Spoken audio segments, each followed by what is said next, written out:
আমার আজকের recipe crispy উস্তে ভাজা। আমি উস্তেটাকে খুব ভালো করে ধুয়ে নিয়েছি। ধুয়ে নিয়ে আমি গোল গোল করে কেটে নেব। এবং আমি আজকে এই রেসিপিটা এডিবল কোকোনাট অয়েল দিয়ে বানাবো।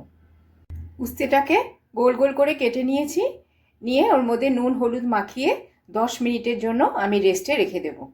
কড়াইটা খুব ভালো করে গরম হয়ে গেছে। এবার আমি খানিকটা এডিবল নারকেল তেল দিয়ে দেব।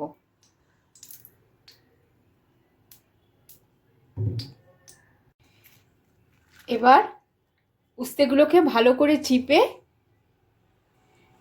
তেলে দিয়ে দেব।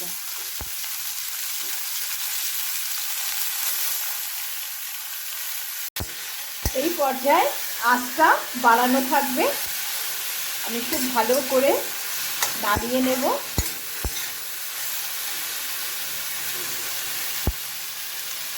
এবার একটা ঢাকনা দিয়ে ভালো করে ঢেকে দেব।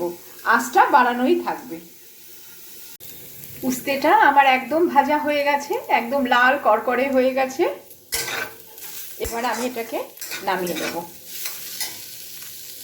উস্তে ভাজাটা আমি নামিয়ে নিয়েছি।